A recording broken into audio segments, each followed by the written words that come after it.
Good morning students. याआधी आपण मानव संसाधन व्यवस्थापन या विषयामध्ये संघटनेतील मानवी संसाधनाचे महत्त्व बघितले होते. ठीक आहे. त्यानंतर आता आपल्याला बघायचं आहे मानव संसाधन व्यवस्थापनाचा अर्थ आणि व्याख्या. मानव संसाधन म्हणजे काय हे जेव्हा आपण जाणून घेतलं तेव्हा आपल्याला आता मानव संसाधन व्यवस्थापनाचा अर्थ जाणून घेणं हे फार गरजेचं आहे.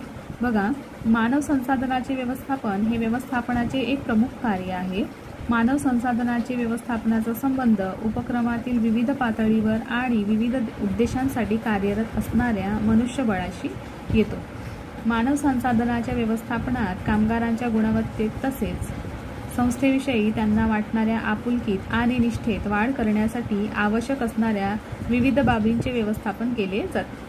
हे व्यवस्थापन कर्मचाऱ्यांच्या दैनंदिन कामकाजाचे व्यवस्थापन करूनच केले जाते.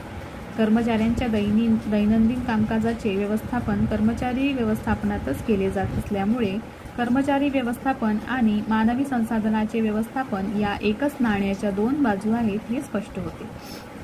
कर्मचारी व्यवस्थापनाच्या अनेक व्यवस्थापन तज्ज्ञांनी पुढील प्रमाणे व्याख्या केल्या आहेत. बघा, वेगवेगळ्या शास्त्रज्ञांनी वेगवेगळ्या व्याख्या केलेल्या आहेत. पण मानव संसाधन व्यवस्थापन हे एक व्यवस्थापनासाठी फार महत्त्वाचं कार्य आहे. कारण कर्मचाऱ्यांचे जे दैनंदिन कामकाज आहे त्यांचं व्यवस्थापन करणं फार गरजेचं असते आणि त्यासाठीच मानव संसाधन व्यवस्थापन हे एक संस्था किंवा मग व्यवस्थापन करणे, ऑर्गनायझेशन ज्याला आपण म्हणतो असतो, मॅनेजमेंट ज्याला आपण म्हणतो असतो.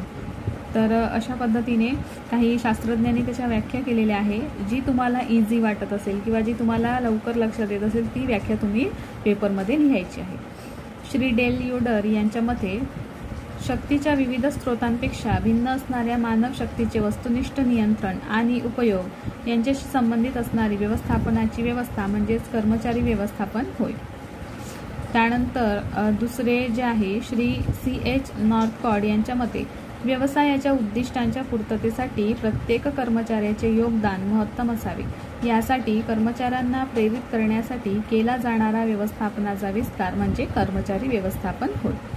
त्यानंतर एडविन फ्लिपो यांच्या मते व्यक्तिगत संघटनात्मक आणि सामाजिक उद्दिष्ट साध्य करून घेण्यासाठी तसेच मनुष्यबळाची उपलब्धी, विकास, एकीकरण टिकवून ठेवणे, विभक्त करणे, नुकसान भरपाई या सर्व बाबी साधता याव्यात म्हणून केल्या जाणाऱ्या क्रिया म्हणजेच कर्मचारी व्यवस्थापन होय. यालाच योजना आखणे, संघटनेची उभारणी करणे, संचालन करणे आणि नियंत्रण करणे असं म्हटलं जातं. वरील व्याख्येवरून असे दिसून येते की सर्व पातळीवरील कार्यरत असणाऱ्या उपक्रमातील सर्व कर्मचाऱ्यांचे महत्तम योगदान आणि त्यांचे कार्य समाधानात केलेल्या मनुष्यबळाच्या प्रभावी व्यवस्थापनालाच कर्मचारी व्यवस्थापन असे म्हणतात. आता बघा, आपल्याला याची काही वैशिष्ट्ये सुद्धा दिलेली आहे आणि ती वैशिष्ट्ये पुढील प्रमाणे आपल्याला दिलेली आहे. सर्वात पहिलं जे वैशिष्ट्य आहे ते आहे उद्दिष्टांची पूर्तता. आता बघा, कोणत्याही उपक्रमामध्ये उद्दिष्ट हे ठरलेलं असते आणि ते उद्दिष्ट पूर्ण करण्यासाठी व्यवस्थापक काय करत असतात, विविध प्रकारचे कार्य करीत असतात. त्यामुळे प्रत्येक व्यापारी हा महत्तम नफा कमवण्याच्या उद्देशाने व्यापार व्यवसाय चालवित असतो. कोणत्याही व्यवसायाचे यश हे त्याच्या नफ्याच्या प्रमाणावर अवलंबून असते आणि कर्मचारी व्यवस्थापन हे देखील नफा कमवण्याचे उद्देश पूर्ण करण्यासाठीच केले जाते. त्याच्यानंतर दुसरं आहे एकवाक्यता. आता बघा, एकवाक्यता या शब्दाचा जो अर्थ आहे त्याचा अर्थ असा होतो एकापेक्षा अधिक व्यक्ती एकत्रित येणे आवश्यक असते कोणत्याही कार्यासाठी. या सर्व व्यक्तीच्या विचारात तसेच आचारात एकवाक्यता निर्माण होणे अत्यावश्यक आहे. जसं जेव्हा निवडणूक होत असते, आपण एक निवडणुकीचं उदाहरण घेऊ. निवडणूक होत असताना दोन व्यक्ती जर उभे असेल, म्हणजे दुसऱ्या पार्टीचे दोन व्यक्ती उभे असेल तर एकमत झाल्याशिवाय कोणी एक विजेता होऊ शकत नाही. त्याचप्रमाणे कोणत्याही संस्थेमध्ये कोणतेही उद्दिष्ट पूर्ण करण्यासाठी एकापेक्षा अधिक व्यक्ती एकत्रित येणं आवश्यक आहे. या सर्व व्यक्तीच्या विचारात तसेच आचारात एकवाक्यता असणे फार गरजेचं आहे. त्यामुळे संस्थेत उपलब्ध साधनसामग्रीचा महत्तम उपयोग करणे देखील आवश्यक असते. यामुळे कर्मचारी व्यवस्थापनाद्वारे मानव संसाधन आणि साधनसामग्रीचे कार्यक्षम व्यवस्थापन करून उपक्रमाची उत्पादकता वाढवण्याचा पद्धतशीर प्रयत्न केला जातो. त्याच्यानंतर तिसरा आहे काटकसर. काटकसर हा एक महत्त्वाचा भाग आहे, कारण कोणत्याही व्यवस्थापनामध्ये विविध कार्य जेव्हा केल्या जाते तेव्हा या कार्यांमध्ये परस्पर संबंध प्रभाव हे एक प्रमुख कार्य असते आणि ही सर्व कार्ये परस्परावलंबी आणि परस्पर पूरक असतात. त्यामुळे प्रत्येकच कार्य हे योग्य वेळी, योग्य प्रमाणात आणि योग्य खर्चात होणे अत्यावश्यक असते. म्हणजेच कोणत्याही कार्यासाठी ठरवलेला जो पैसा आहे किंवा भांडवल आहे त्या भांडवलाच्या व्यतिरिक्त इतर खर्च होऊ नये हे सुद्धा महत्त्वाचं असते आणि त्यासाठीच काटकसर करणे हे फार गरजेचं आहे. त्याच्यानंतर चौथा आहे कुशल संयोजन. संयोजन म्हणजे काय तर संघटनेच्या कार्यासाठी भूमी, श्रम, भांडवल आणि संघटन या 4 प्रमुख उत्पादक घटकांची आवश्यकता असते. ही सर्व साधने आपोआप एकत्रित येऊन कार्य करीत नाही, तर त्यांना पाहिजे त्या प्रकारे, त्या प्रमाणात आणि पाहिजे त्यावेळी एकत्रित आणून त्यांचा कार्यक्षम उपयोग करून घ्यावा लागतो. त्यासाठी योग्य संयोजनाची आवश्यकता असते.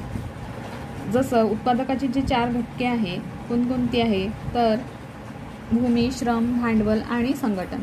त्यामध्ये भूमी आणि भांडवल हे कसे आहे निर्जीव आहे, तर श्रम आणि संघटन हे कसे आहे सजीव आहे. तर या सर्वांना एकत्रित आणण्याचं कार्य आपल्याला करणं फार गरजेचं आहे आणि त्यासाठी जे आवश्यक तेवढा आणि आवश्यक पद्धतीद्वारे या सर्व घटकाचा वापर करणे किंवा योग्य प्रकारे वापर करणे किंवा त्याचा उपयोग करणे हे कर्मचारी व्यवस्थापनामध्ये केले जाते. 5वा आहे जबाबदारी आणि अधिकारांची सांगड.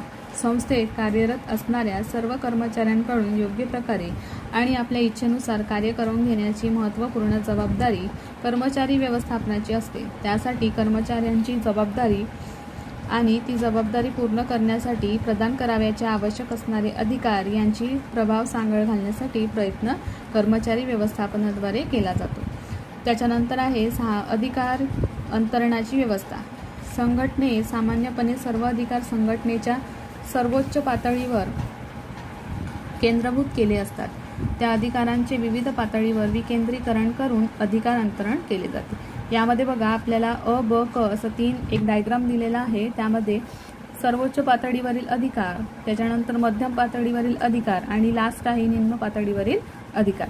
तर या सर्व घटनेमध्ये अधिकार अंतरणाची व्यवस्था असणं फार गरजेचं आहे, कारण सामान्यपणे त्रिकोणाचा जो पाया आहे तो कसा आहे व्यापक असला तरी तो वरच्या बाजूने निमुळता आहे. म्हणजेच निम्न स्तरावरील अधिकारांचे वाटप मोठ्या प्रमाणावर केले जात असले तरी सर्व महत्त्वपूर्ण अधिकार सर्वोच्च बिंदूवर केंद्रभूत केलेले असतात. अंतरण हे फक्त अधिकारांचेच केले जाते, जबाबदाऱ्यांचे मात्र कधीच अंतरण होत नसते. ही बाब लक्षात ठेवणे आवश्यक आहे. त्याच्यानंतर अचूक निर्णय. अचूक निर्णय घेणे हे फार योग्य आहे. योग्य प्रकारची अंमलबजावणी करून घेणे हे व्यवस्थापनाला करावे लागते, कारण डिसिजन मेकिंग प्रोसेस किंवा निर्णय प्रक्रियेला अत्यंत महत्त्वाचे स्थान प्राप्त झालेले आहे.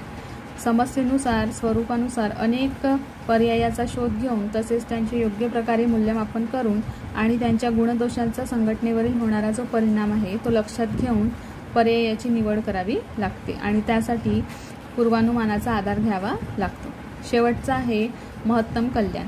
महत्तम कल्याण साधणे हे प्रत्येक कर्मचाऱ्याची जबाबदारी आहे आणि व्यवस्थापनासाठी ही जबाबदारी पाळणे फार गरजेचं आहे आणि या जबाबदारी पाळण्यावरच संघटनेचं सर्वांगीण यश अवलंबून असते. अशा प्रकारे आपल्याला मानव संसाधन व्यवस्थापनाचा अर्थ आणि व्याख्या दिल्या होत्या, त्याचबरोबर त्याची वैशिष्ट्ये सुद्धा इथे स्पष्ट करण्यात आली.